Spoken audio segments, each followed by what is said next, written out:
নমস্কার বন্ধুরা, আমি রণদীপ। হিস্ট্রি দর্পণ এডুকেশনাল চ্যানেলে আপনাদের সকলকে স্বাগত।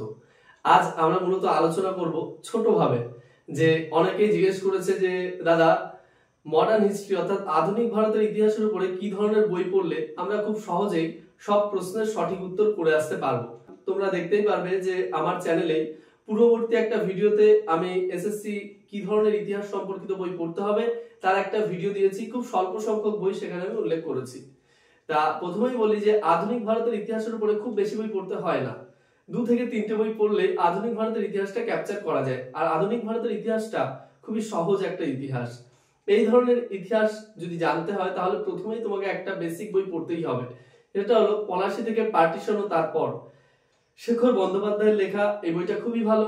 এছাড়া তোমরা আরেকটা বই দেখতে পারো, আধুনিক ভারতের ইতিহাস, সেটা হলো বিপান চন্দ্রের লেখা।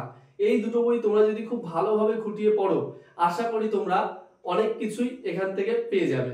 আর আরেকটা তোমরা রেফারেন্স হিসেবে দেখতে পারো, এক কথায় ভারতের ইতিহাস, শ্যামল কুমার মিত্র। এই বইটা কিন্তু খুব ইম্পর্টেন্ট এবং খুবই গুরুত্বপূর্ণ একটা বই। এই বইটা তোমরা যদি ফলো করো, আশা করি তোমাদের আধুনিক ভারতের ইতিহাস থেকে কোনো প্রশ্ন বাদবে না। তোমরা যদি চ্যানেলে নতুন হয়ে থাকো, অবশ্যই সাবস্ক্রাইব করে নোটিফিকেশন অন করে রেখো।